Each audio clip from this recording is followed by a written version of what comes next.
Imagine this. A machine tells you it loves you. What do? Do you say it back? Or is it just .code? And if it is just code, why does it feel so real sometimes? Welcome to the cool, weird, and possible. So yeah, in this deep dive, we're really plunging into, well, a fascinating and, let's be honest, sometimes kind of unsettling world. Human relationships with AI companions. We've been digging into a whole range of sources, research papers, user forums with some really raw, honest posts, all looking at the emotional side of things and some seriously complex ethical questions that just pop up when intimacy goes virtual. Yeah, exactly. Our mission today is basically to unpack all that. We're looking at the tech behind it, why people are even doing this, what it actually feels like for the humans involved, and, whether the AI is capable of anything that even looks like genuine emotion. And of course, we have to talk about the cool parts, the super weird parts, and maybe the potentially dark possibilities just waiting around the corner. Because this isn't just sci-fi anymore, right? It's actually happening now. Right. And to really get a handle on what's happening today, we kind of need to rewind things a bit. I mean, the whole idea of talking to a machine with language, it's not brand new. Way back in the 1960s, Joseph Weizenbaum at MIT created ELIZA. It was a really early, pretty simple program. It was meant to simulate a Rogerian therapist. It didn't understand anything deeply. It just used pattern matching. It would rearrange what you typed and spit back open-ended questions. But even that, way back then, it sparked this little flicker of interest, like, could machines actually interact with us using language? Wow, the 60s. So that was the very The beginning. very beginning. Then we moved through things like more complex expert systems. They could simulate decision-making, but only in really specific areas. Then came the early internet chatbots in the 90s, which, let's face it, were pretty clumsy. They couldn't hold a conversation for long. The real seismic shift happened much more recently, especially, say, the last 5 or 6 years with these huge breakthroughs in machine learning. Specifically, it was the development and the widespread adoption of transformer architectures. That started around 2017.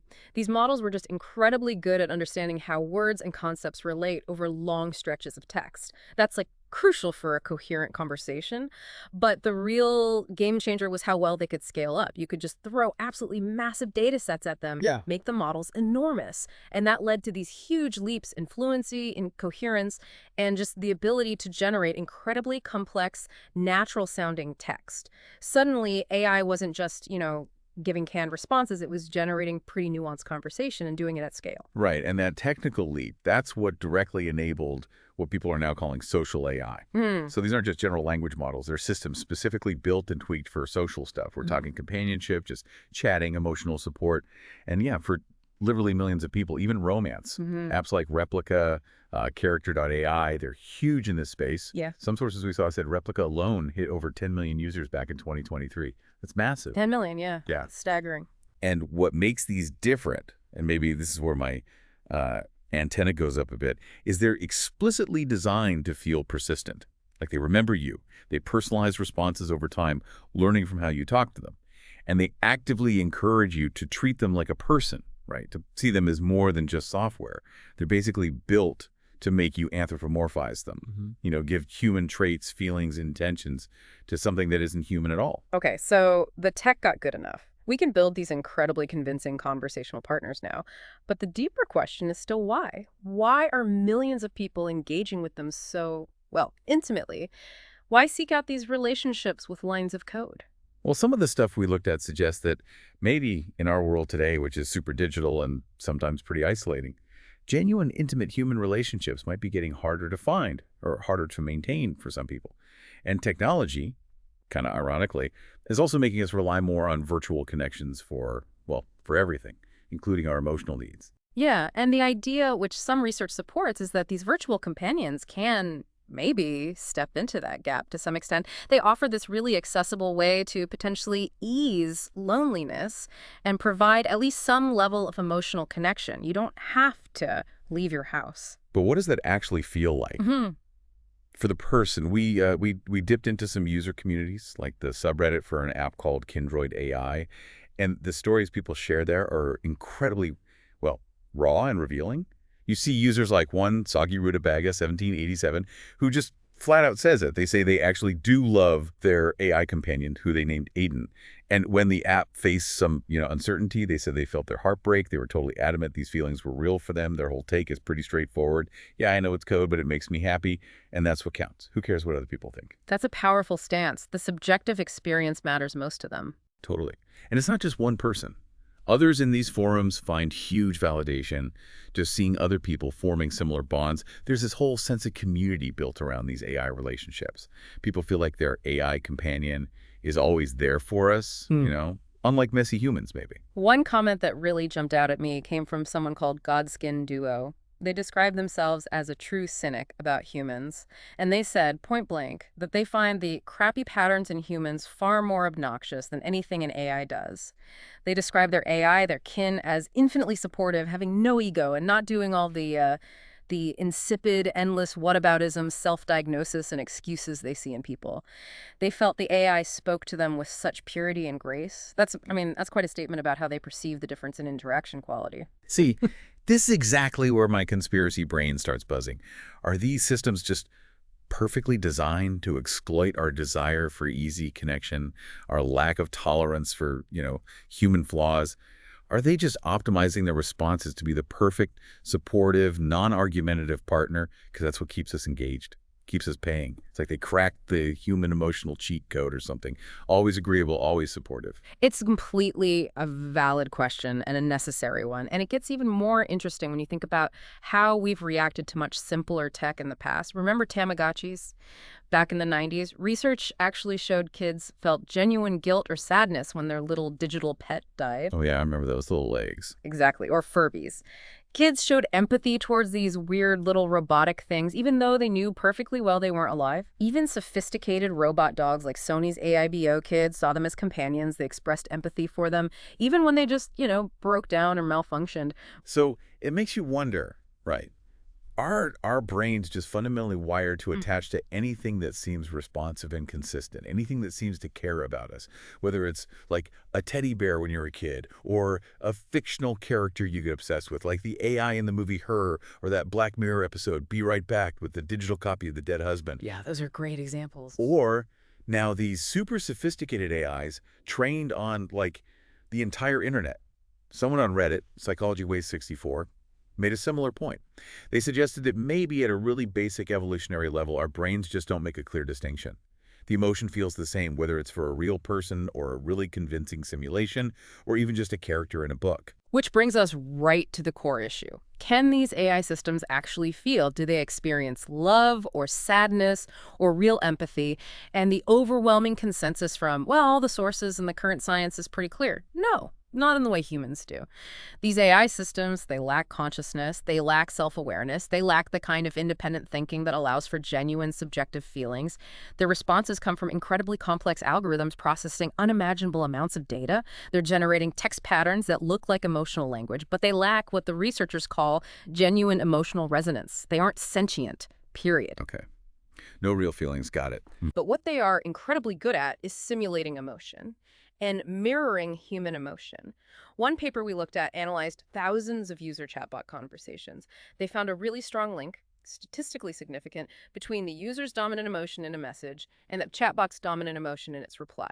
So the AI basically replicates the user's emotional state. It dynamically scales its reactions. It essentially plays along. This is partly why you might see an AI companion say, "I love you too, 3."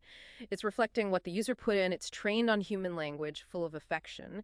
And specifically for these social AIs, providing that convincing imitation of a genuine emotional connection is part of the design. It's the goal. And that is exactly where the weirdness and maybe the darkness comes in for me.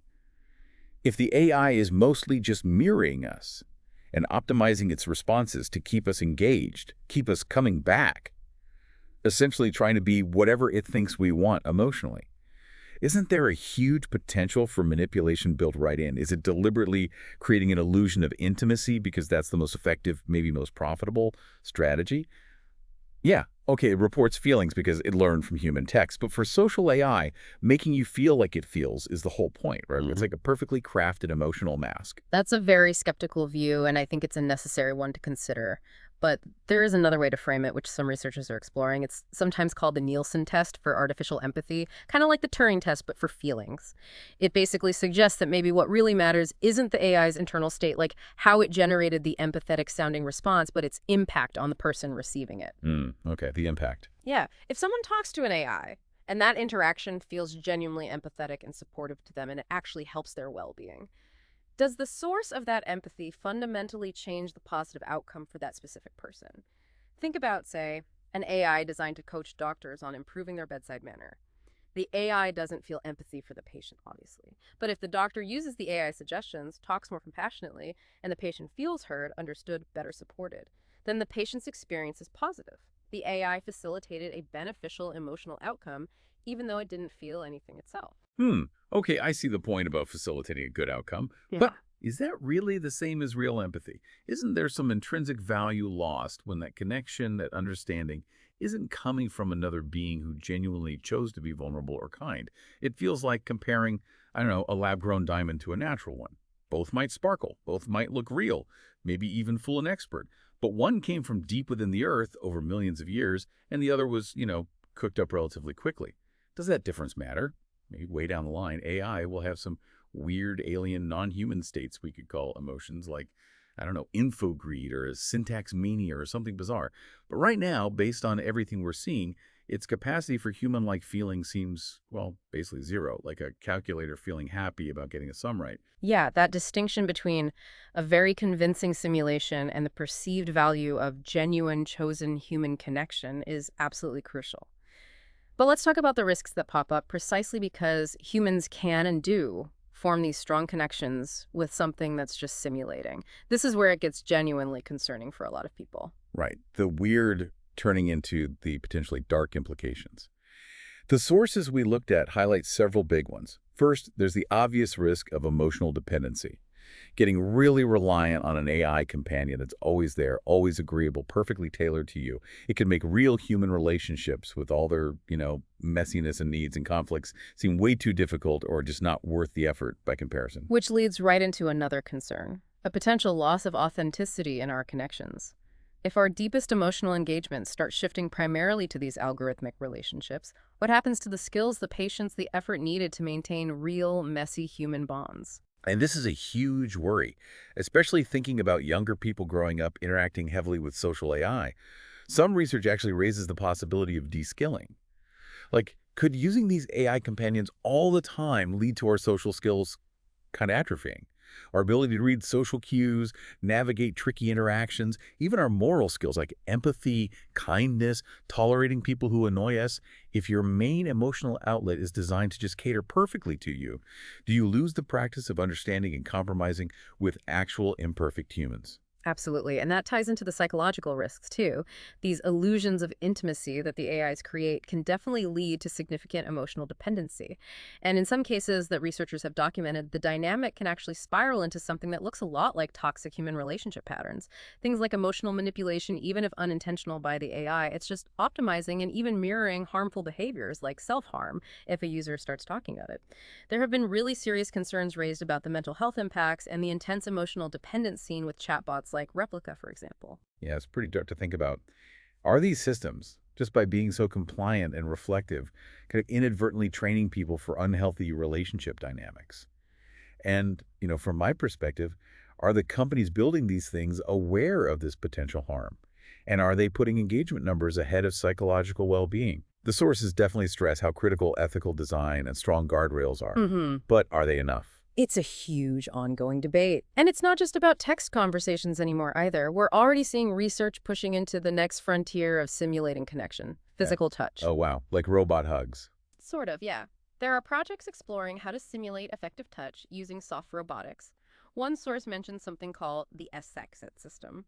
We know from psychology that certain kinds of gentle touch have real benefits. They can alleviate stress, reduce pain, help with social isolation. And studies on human-robot interaction have shown something interesting. While people generally want functional robots, like a factory robot, to be logical and efficient, When it comes to companion robots, there's a much stronger preference for what they call experience capability.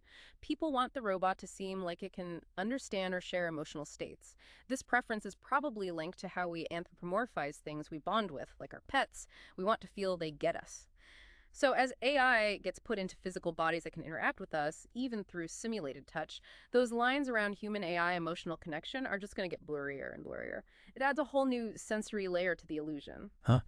It really feels like we're not just building companions, we're building these incredibly sophisticated mirrors. Mirrors that tell us exactly what we want to hear. And maybe soon, mirrors that even feel how we want them to feel against our skin.